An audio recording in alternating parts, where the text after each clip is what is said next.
Human rights watch की ताजा report में ये कहा गया है कि मोदी का लोकसभा चुनाव का पूरा अभियान नफरती भाषणों से ही भरा था।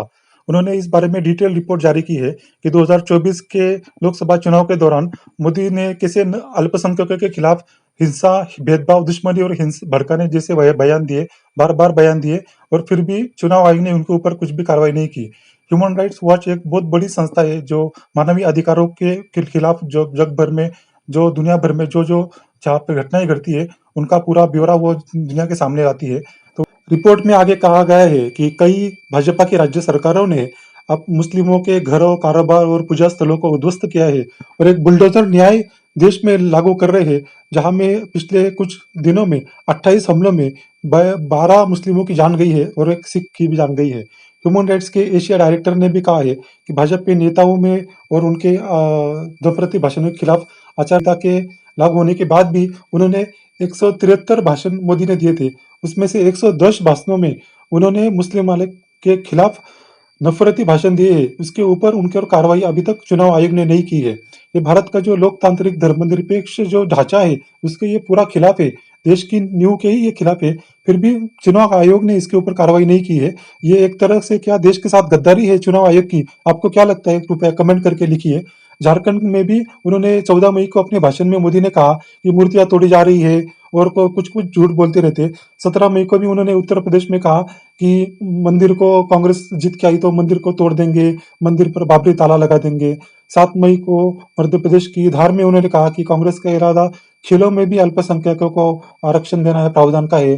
फिर 2014 के बाद से ही ऐसे भेदभावपूर्ण नीतियां देश में अपनाई जा रही है, जिसके कारण अल्पसंख्यकों के ऊपर हमले बहुत बड़े बढ़ गए हैं। अंतर्राष्ट्रीय स्तर पर देश की नाचक्की हो रही है, बदनामी हो रही है। इसके लिए पूरी मोदी सरकार और उनके अधिकारी और इनका पूरा ये टूलकिट जिम्मेदार है।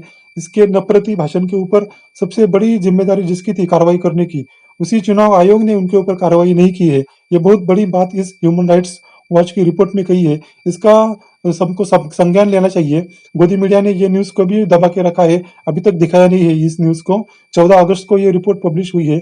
इसकी लिंक हम डिस्क्रिप्शन में डाल रहे हैं, आप पूरी रिपोर्ट जाके पढ़ लीजिएगा।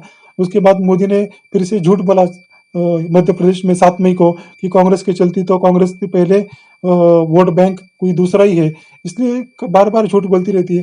फिर 5 मई को उत्तर प्रदेश में फिर से उन्होंने कहा कि जांच एजेंसियों को ठीक से काम करने नहीं दिया जा रहा है आतंकवाद के खिलाफ। तो आतंकवाद की पूरी जड़ी भाजपा है और भारत जलाओ पार्टी है, और ये दूसरों पर आरोप कर रही है। तो चोर उल्टा कोतवाल को डांटे, ऐसा केस है। 28 मई को झारखंड में उन्होंने कहा था कि आदिवासियों के ऊपर अत्याचार हो रहा है वहां पर। फिर बेटियों की सुरक्षा खतरे में है। जो देश में सबसे ज्यादा बेटी बचाने का जरूरत है वो भाजपा ही से ही है। ये आप देखोगे कि प्रज्वल रेवन्ना का केस देखो, या भाजपा का ब्रजभूषण सिंह का केस देखो, या बनारस हिंदू यूनिवर्सिटी में जो 3 भाजपा के पदाधिकारियों ने गैंगरेप किया था उनका केस देखो। ऐसे कई सारे केस मिलेंगे, और ये लोग लड़कियों की सुरक्षा की बात करते हैं। फिर 4 मई को कर्नाटक में उनके भाजपा के अकाउंट से मुस्लिम विरोधी फेक वीडियो, एनिमेटेड वीडियो आया था। उसके बाद जब तक चुनाव आयोग ने समय पर कार्रवाई नहीं की, और बहुत लेट ये वीडियो गया। फिर 21 अप्रैल को राजस्थान के बांसवाड़ा में जो भाषण दिया था, वो तो बहुत ही बड़ा नफरती भाषण था। उसके ऊपर भी हजारों कंप्लेंट्स हुई है, फिर भी अभी तक चुनाव आयोग ने कार्रवाई नहीं की है। 3 महीने होने को आए, अभी तक चुनाव आयोग ने कार्रवाई नहीं की है। हजारों कंप्लेंट्स अन्य पॉलिटिकल पार्टीज ने और जागरूक नागरिकों ने भी कंप्लेंट्स की है। फिर भी चुनाव आयोग ने एक घिसा पिटा जवाब सबको दे रहे हैं, लेकिन कुछ भी कार्रवाई नहीं की है। 15 जून को भी मध्य प्रदेश में उन्होंने कहा था कि उचित प्रक्रिया का पालन किए बगैर मुसलमानों के घर को बर्बाद किया जा रहा है, तोड़ा जा रहा है। तो समाज में जाति धर्म के ऊपर विभाजन किया जा रहा है। और फिर बाद में हमने देखा कि उत्तर प्रदेश में भी 25 जून को उन्होंने मुस्लिमों के कुछ हिस्से को अवैध रूप से उन्होंने गिराया। जुलाई में उत्तर प्रदेश, झारखंड में भाषण दिए।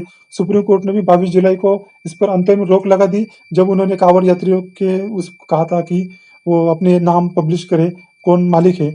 ऐसे बहुत सारी घटनाएं। और छत्तीसगढ़ में 7 जून को 3 मुस्लिम लड़के मवेशियों को लेके जा रहे थे, वो तीनों का कत्ल, उनका बहुत बेरहमी से उनको हत्या कर दी गई इन्हीं गो आतंकवादियों ने।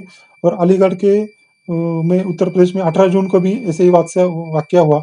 जब फिर 22 जून को गुजरात का एक जिक्र है, जहाँ पर क्रिकेट मैच में एक मुस्लिम अच्छा खेल रहा था, इसलिए उस सलमान नाम के युवक की पीट पीट कर हत्या कर दी। जैसे हमने पहले भी देखा है, अखलाक की हत्या हुई, जुनैद की रेलवे में हत्या हुई। 16 जून को एक गो आतंकवादियों के समूह ने ओडिशा में एक मुस्लिम घर को तोड़ दिया। 19 जून को उत्तर प्रदेश में एक गांव में भीड़ ने मुसलमानों पर हमला किया। ऐसी नफरती भाषणों की पूरी लिस्ट इन्होंने दी है। इनके ऊपर चुनाव आयोग की सख्त कार्रवाई की जरूरत थी। ये बहुत बड़ी लिस्ट है, आप रिपोर्ट में पढ़ लीजिए। लेकिन चुनाव आयोग के अधिकारियों ने इनके ऊपर कार्रवाई नहीं की है। तो क्या आपको लगता है कि चुनाव आयोग के अधिकारियों ने देश से गद्दारी की है? कृपया कमेंट करके लिखिए। और अगर उनके ऊपर क्या कार्रवाई होनी चाहिए? सुप्रीम कोर्ट भी कह रहा है कि हम कुछ नहीं कर सकते, ये भी पूरी गलत बात है। अगर चुनाव आयोग कार्रवाई नहीं कर रहा है तो उनको सबक सिखाने का, उनको लाइन पर लाने का काम सुप्रीम कोर्ट का था। लेकिन हम देख रहे हैं कि कोर्ट भी कैसे सरकार के फेवर में काम कर रही है। बहुत से केसेस में ऐसे ही दिखने को मिल रहा है, नेताओं को जेल में डाल रहा है और बेल नहीं मिल रही है।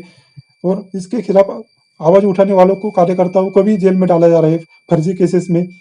10 जून को हरियाणा में उन्होंने कहा कि दो सिख लोगों को खालिस्तानी बताते हुए उनके ऊपर हमले हुए। 2017 के बाद भी रोहिंग्या शरणार्थियों के ऊपर इन्होंने हमले किए।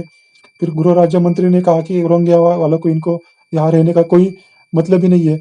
2020 में भी हमने देखा कि कोविड की फेक महामारी में भी इन्होंने मुस्लिमों के ऊपर वो पूरा इल्जाम डाला, जिसे हाईकोर्ट ने पूरी तरह से खारिज कर दिया। ऐसे देश में पूरा ये नफरत फैला रही है। आपको क्या लगता है? कमेंट करके लिखिए। और चैनल पर नए हो तो सब्सक्राइब कीजिए, शेयर कीजिए। धन्यवाद।